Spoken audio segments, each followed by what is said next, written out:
बचपन, 55 और 95 हर उम्र के लिए यकसा मुफीद। मफाद आम्मा का आलम बरदार। जरूर सब्सक्राइब करें, लाइक करें, शेयर करें और बेल आइकन प्रेस करना न भूलें। Rabbani the scholar YouTube channel. नाज़रीन इकराम, अस्सलाम वालेकुम। मैं हूं रिजवान रब्बानी और आप देख रहे हैं Rabbani the scholar YouTube channel. नाज़रीन, जैसा कि शहर अजीज मालेगांव में मेडिकल लाइन से, मेडिकल फील्ड से नए नए जो डॉक्टर्स हजरात हैं, नए नए हॉस्पिटल्स का यहाँ पर जारी होना, एक तरह से मालेगांव शहर को तरक्की की तरफ, तरक्की की जानिब, रोज अफजू तरक्की की जानिब हमारा जो ये कदम है वो अल्हम्दुलिल्लाह बहुत ही अहसन तरीके से इस समाजी खिदमत के तौर पर, खिदमत खल्क के शोबे के तौर पर जो है ये जाना जा रहा है। और अल्हम्दुलिल्लाह जैसा माजी में हमारे अपने शहर में हॉस्पिटल्स की कमी और जो इमराज का जो बढ़ना है और जिसके लिए बैरून शहर का सफर करने की जो हमें एक तरह से मुश्किलात दरपेश रहा करती थी, उसका बहुत कुछ हद तक अजाला हुआ है। अल्हम्दुलिल्लाह सुम्मा अल्हम्दुलिल्लाह, आज हम जिस शख्सियत को आपके सामने पेश करने की सादत हासिल कर रहे हैं, मालेगांव शहर में मोहम्मद इब्राहिम सेठ कलर फैमिली का एक होनहार सपूत मोहतरम डॉक्टर ओसामा अंसारी आज हमारे साथ, हमारे अपने इस प्लेटफॉर्म पर मौजूद है। मैं सबसे पहले डॉक्टर ओसामा साहब आपको मुबारकबाद पेश करता हूं कि आपने एमडी करने के बाद जो है एम्स हॉस्पिटल, जो कि आपका अपना जाती हॉस्पिटल है, इसमें अपनी एहसन तरीके से खिदमत पेश कर रहे हैं। तो मैं चाहूंगा कि आप हमारे नाज़रीन के रूबरू हो जाएं और आप एक मुख्तसर सा तारुफ कि आपका मुकम्मल नाम क्या है और आप किस फैमिली से बिलोंग करते हैं, आप हमारे नाज़रीन को बताएं। मेरा नाम डॉक्टर ओसामा अंसारी। मेरे वालिद साहब का नाम अब्दुल हमीद डॉक्टर हैं वो भी, और मेरे दादा का नाम तो जैसे सर ने बताया है इब्राहिम कलर। हम लोग इस्लामपुरे में रहते हैं। मेरा बड़ा भाई है doctor Saud Ansari, chest physician, क्या वो भी 8 साल से मालेगांव में है और 3 साल से ये हॉस्पिटल चल रहा है। तीसरा साल है इस हॉस्पिटल का, सरदार नगर में एम्स हॉस्पिटल। बहुत ही एजुकेटेड फैमिली, बहुत ही समाजी तौर पर फाल फैमिली और तिब के शोबे में अपनी नुमाया खिदमत पेश करने वाली फैमिली से ताल्लुक रखने वाले डॉक्टर ओसामा अंसारी से आज हम गुफ्तगू कर रहे हैं। और इनका जो एक तालीमी सफर रहा है वो क्या रहा है, आइए हम इन्हीं की ज़बानी जानते हैं। डॉक्टर ओसामा आपके सामने। सर, मैं जानना चाहूंगा कि आपका जो एजुकेशन रहा है, आपने केजी से लेकर पीजी तक जो तालीम हासिल की है वो हमारे नाज़रीन को बताएं कि आपने कहां किस तरह से तालीम हासिल की। तालीमी सफर तो पूरा मैक्सिमम मालेगांव में ही रहा है और उसमें केजी से लेके आप पीजी बोल रहे हैं। मालेगांव का जो मेन है कि केजी से लेके 12 तक का जो मेरा पूरा एजुकेशन रहा है, तो प्राइमरी तालीम शेख अब्दुल वदूद में रही। उसके बाद फिर सब जैसा करते हैं टीटीआई स्कूल में जी मैंने बाकी मेरी जो तालीम है वो हासिल की। 10th के बाद तो ज़रूर था कि क्या बाहर जाना है, क्योंकि उस वक्त तो माहौल ये था कि अपने यहाँ पे कोचिंग सिस्टम्स बहुत अच्छे नहीं थे। ये मैं पिछले 10 साल पहले की बात कर। लेकिन फिर घर पे ये डिसीजन हुआ कि नहीं, जो बच्चा मेहनत करेगा वो आगे बढ़ेगा। इसलिए मालेगांव में ही रहकर मैंने 11-12 किया और अल्हम्दुलिल्लाह उसके बाद फिर MBBS में मेरा एडमिशन हुआ मुंबई के नायर हॉस्पिटल में जी। नायर हॉस्पिटल में से मैंने MBBS किया है और उसके बाद फिर पोस्ट ग्रेजुएशन मैंने MD मेडिसिन जो है वो दूल्हे से किया है। और वहाँ से कंप्लीशन के बाद फिर 2021 में मैं वहाँ से फारिग हुआ हूँ जी। और पिछले 2 सालों से मैं मुंबई में था, एक्सपीरियंस के लिए भी और कुछ आगे कोर्सेज के लिए भी।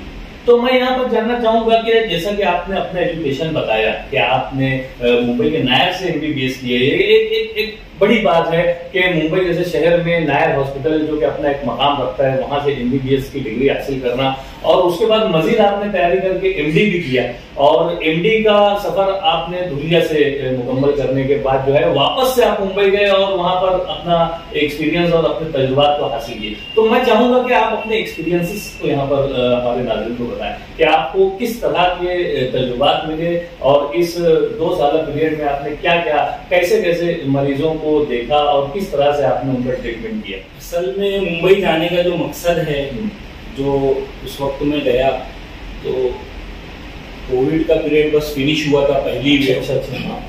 और काफ़ी अपने यहाँ पर BMS डॉक्टर्स अलहमदुलिल्लाह काफ़ी हैं, उनकी काफ़ी खिदमत रही उस टाइम।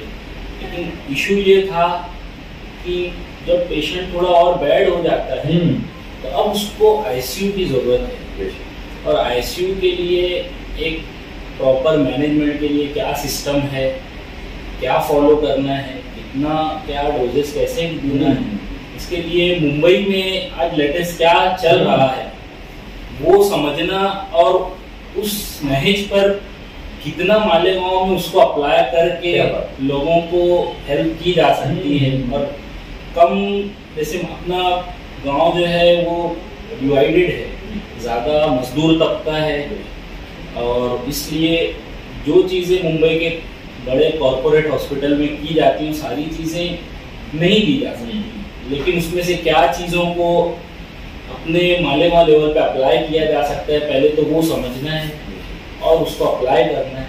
और दूसरी बात ये है कि सिर्फ ऐसा नहीं कि पेशेंट आया है उसको बस प्रेशर कम है, धड़कन बढ़ी हुई है, सांस फूल रही है, जो है उस हिसाब से ट्रीटमेंट देने की वजह उसकी जड़ तक पहुंचना, क्या बात कि उसको एक्चुअली बीमारी क्या है उसका तशखीस हुए।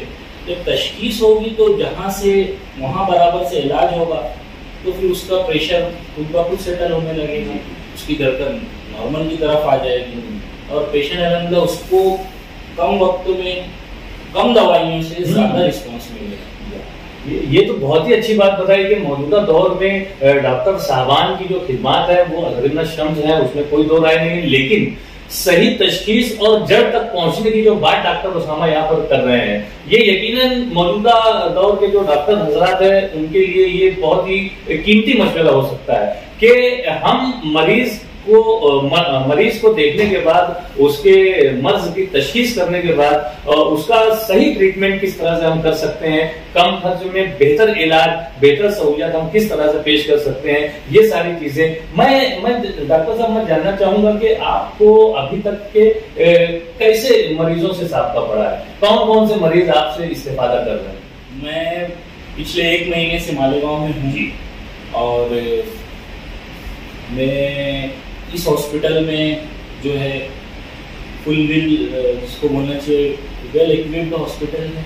यहाँ पर आपको ICU की तमाम का सहूलियात अवेलेबल है और 24 घंटा यहाँ डॉक्टर की फैसिलिटी है और उसके साथ साथ यहाँ पर मैं भी हूँ, मेरा बड़ा भाई डॉक्टर सऊद भी है जी। 2 डॉक्टर के होने की वजह से रात बिरात जो भी पेशेंट आते हैं चाहे वो रात के वक्त में आ जाए या फजर के बाद से दोपहर में 11-12 बजे तक जो अक्सर सहूलियात का फुकदान गाँव में है, तो उस पॉइंट ऑफ व्यू से हम लोग कोशिश कर रहे हैं कि 24 घंटा सर्विसेज मिले और उसके लिए 2 पार्ट में डिवाइड कर दिया गया है। एक तो है कि पेशेंट OPD बेसिस पर जो आएगा और एक एडमिशन के लिए। OPD के लिए खास तौर से मेरा फोकस जो है कि मालेगांव के अंदर अक्सर लोग नजरअंदाज कर रहे हैं डायबिटीज और शुगर को लेकर जी और ब्लड प्रेशर को। मैंने 1 महीने में देखा है कि हाँ मुझको था लेकिन इतना नहीं है कि मेरे को कोई तकलीफ है जी जी, लेकिन जब वो डायबिटीज बढ़ जाएगी, जब वो प्रेशर बढ़ जाएगा और जब पेशेंट को हार्ट फेलियर होने लगेगा या डायबिटीज की वजह से किडनी फेल होने लगेगी, उस वक्त आप आएंगे तो फिर उसको कंट्रोल करना तो दुश्वार है जी। निस्बत आप अर्ली फेज में जब आपको पता चल गया है तो डायबिटीज का सिर्फ ये नहीं है कि आपकी शुगर कितनी है, डायबिटीज एक सिस्टेमिक डिसीज बोली जाती है जो आंख हो, दिल हो, किडनी हो, आपकी नसें हैं हाथ पैर की, हर किसी को मुतासिर करती हैं। आपका ये कहना कि 300 तो मेरी रहती है, मेरे को तकलीफ कुछ नहीं है, तो मुझको क्यों ही गवा लेना है। वो अभी आपको तकलीफ नहीं दे रही है, लेकिन आगे चल के जब आपको परमानेंट डैमेज हो जाएगा, फिर उस वक्त तो मैं क्या, कोई भी डॉक्टर आपको उसको रिवर्स नहीं कर पाएगा उस डैमेज को। तो डायबिटीज और प्रेशर के बारे में मुझको ऐसा लगता है कि मालेगांव में काफी ध्यान नहीं दिया जा रहा है, जिसको मैं बोलूं नजरअंदाज कर दिया जा रहा है, खास तौर से ये। बहुत ही अहम मैसेज यहाँ पर डॉक्टर उसामा अंसारी ने दिया है कि मालेगांव शहर के जो अवामुन्नास हैं, जो शहरियान हैं, और जिस तरह की जहाँ यहाँ पर तर्ज जिंदगी है, जो यहाँ का खान पान है, जो यहाँ का लेट नाइट सोने का जो तर्ज है, और दिन में सोना और रात भर जागना, और जिस तरह से रोजमर्रा के जो मामलात में बेतरतीबी है, उस वजह से यहाँ पर शुगर के मरीज, और जो जैसा कि डॉक्टर साहब ने इस एक महीने में नोट किया कि किस तरह के मरीज यहाँ पर आ रहे हैं, और किस तरह की बेदारी का फुकदान है कि मरीज अपने मर्ज को लापरवाही उसको नजरअंदाज करके चलते हैं, और जब मर्ज बढ़ जाता है तब जो है वो डॉक्टर साहबान को भी दिक्कत का सामना होता है, और खुद घर के लोग भी बहुत परेशान होते हैं। बहुत ही अहम बात यहाँ पर बताई। तो सर, इसकी बेदारी लाने के लिए हमें क्या करना चाहिए कि मरीज जो है अपने फर्स्ट स्टेप पर ही, फर्स्ट लेवल पर ही वो दवाखाने से रुजू हो जाए और अपने मर्ज के इलाज के लिए वो तवज्जो करने लगे। मालेगांव में जो जीपी हजरात हैं, मैं जो 2 बात बोल रहा था, उसमें एक तो ये है कि डॉक्टर और पेशेंट का कोऑर्डिनेशन, ताकि जीपी हजरात और जो डॉक्टर्स हैं जैसे मेरे जैसे, उन लोगों का कोऑर्डिनेशन इंप्रूव किया जाए, ताकि पेशेंट को अगर हार्ट अटैक आया हुआ है, अगर उसको वक्त पर इंजेक्शन और सहूलत मिल जाए तो जल्दी से उसकी जान बचाई जा सकती है। अगर किसी को लकवा हुआ है, पैरालिसिस का अटैक आया है, उसमें टाइम बहुत कम है, आप 6 घंटे के अंदर, 3.5-4 घंटे के अंदर अगर इंजेक्शन दे देंगे तो पावर रिटर्न से पूरी आ सकती है, जो 6-8 महीना लग जाता है रिकवरी के लिए।